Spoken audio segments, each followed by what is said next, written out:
Hello, hello! My name is Nick, and today is the day of the Golden Globes. Yes, that silly little awards show that doesn't matter. But you know what? I think all of the award season is just plain fun. So let's just have some fun today and do some Golden Globes predictions. I'm probably going to be so wrong. You can hit me in the comments and make fun of every single decision I make here because you know what? We're just having fun with it. Let's get started with Best Actress in a Drama. I'm giving it to Renee Zellweger. I think that's what they're going to do. I'm pretty sure she is going to win. Now, this is my theory. I do not think she's going to win the Oscar because I think it's going to be just like Glenn Close with The Wife last year, where she won everything and everyone was like, she's going to dominate, and she got everything but the Oscar.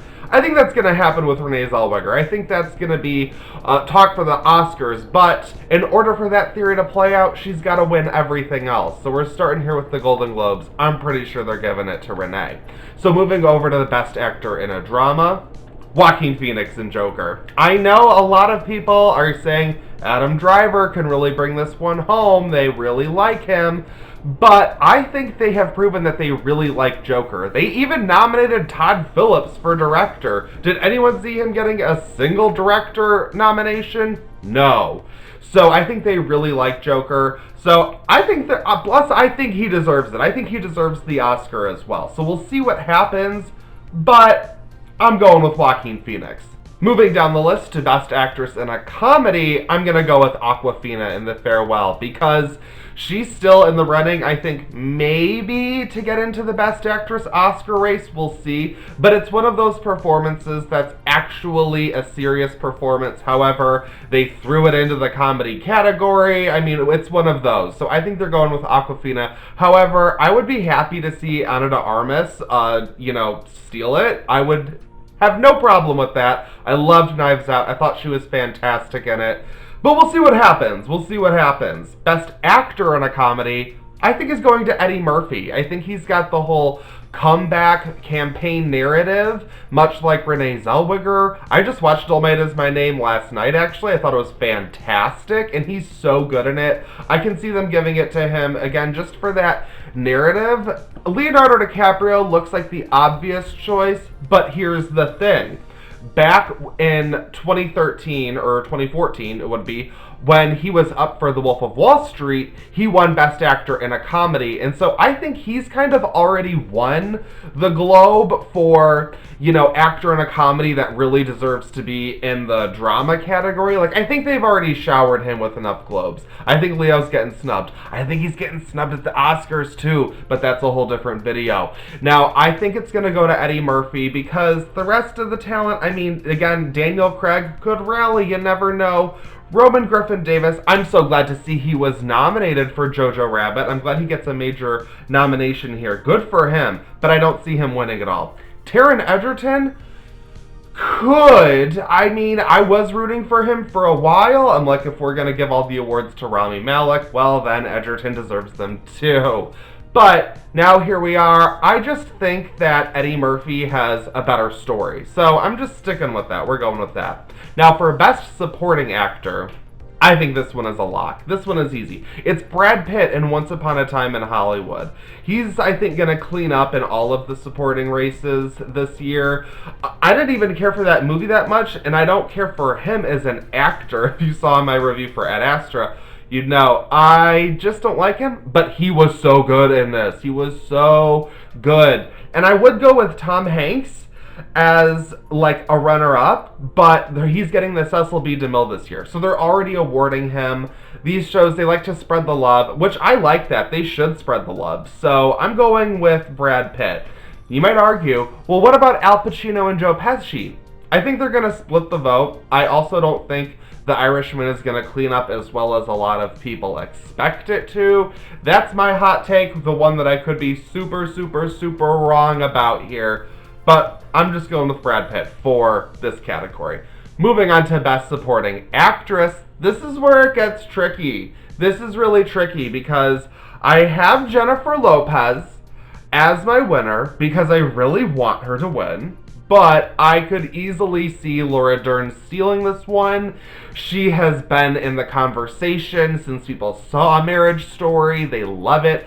I think she's pretty much doing her same role in Big Little Lies, and don't get me wrong, love that performance, but overall, I don't know if there's anything really that special there that really stands out. I certainly don't think that Dern has an impact or carries the film the way Lopez does in Hustlers, which, can we just have a moment to pour one out for Hustlers? Why the hell is it not getting enough attention? Like, it better win this category. But Jennifer Lopez just has the campaign story. She's had such a big year between SNL, she's thrown on the green dress again, Hustlers was a hit, she's gonna be doing the Super Bowl. I think that this is kind of gonna be, I mean, I think she deserves it, but I think it's gonna be one of those party awards where they're like, we want to see J-Lo up on that stage, crying her makeup off during an acceptance speech. I want to see it too, so I think that's what's gonna happen. But while I'm on this topic, I do think she could be at serious risk of not getting the Oscar because they might just say, well, you won the Globe, good for you, that's it. And Laura Dern, who is totally due an Oscar, she's been snubbed a couple of times, they might be like, hey, this is your opportunity now, we're gonna give you your legacy award here, which I just hate. I hate this. This is so annoying because they often will look over someone and be like, we'll get to you in a few years, you'll probably be back, and then it's like, no, you end up missing out on someone like J-Lo who, let's face it, might just not do more work like this. She just might not. And so to pass up this opportunity when we know Laura Dern for a fact is going to be around in all of the Academy Awards movies for the next decade, if not two, I hope we don't see that happen. Again, that's an Oscar conversation, but Jennifer Lopez for Best Supporting Actress.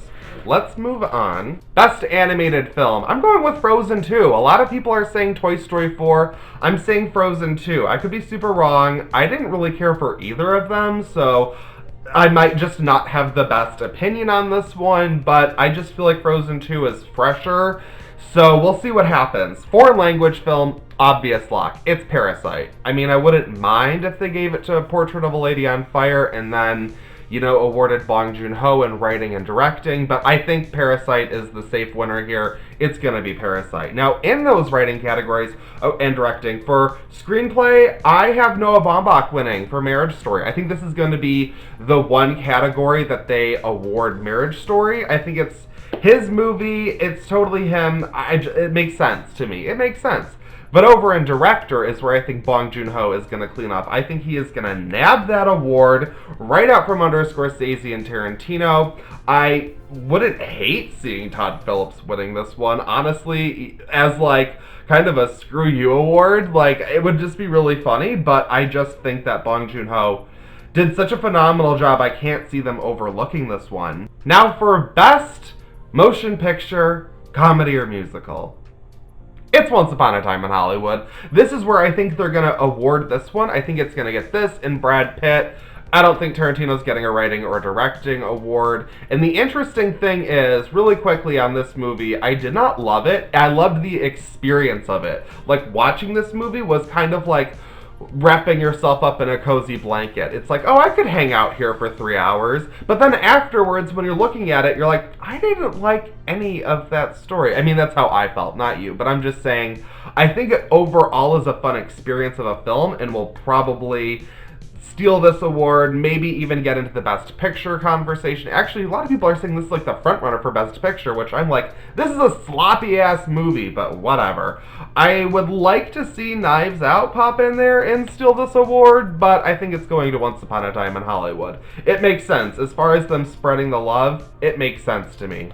Now for Best Motion Picture Drama, I think they're giving it to Joker. Again, like I said in the beginning of the video, I think they have proven that they really liked it with the amount of nominations they gave it. We'll see what happens with Joker for the rest of the award season. I personally would love to see it win Best Picture at the Oscars. Not holding my breath, but this could be where it gets its big award and its big recognition. So I'm hoping for that. I know people are like gunning hard for The Irishman. I surprisingly liked The Irishman. And Marriage Story, I didn't really care for. I still haven't even seen The Two Popes. And 1917 doesn't come out for a couple more weeks. So whatever. I'm going with Joker for now. I just think that it has such a strong narrative behind it. It was a bit of a movement of a film. I mean, people rallied behind it like no other. I got people to see it that weren't even planning on seeing it, and they loved it. Like, it's just, I think, a very powerful film, and it so speaks to our times right now that it really makes sense. I think it really transcends the comic book conversation, and I know that would be some shit, even at the, basic-ass Globes, to see Joker beat The Irishman. I'm not, just gunning for that narrative, but I wouldn't hate seeing it. Those are my predictions for the Golden Globes on the movie side, since this video is running a lot longer than I expected, because I am a rambling ass bitch. I gotta get my shit together. I'm gonna make another video for my predictions on the TV side of things, so stay tuned for that. Thank you so much for watching this video. I greatly appreciate it. Let me know what your predictions are in the comments below. Like, share, subscribe, all that good stuff, and I'll see you in my next video.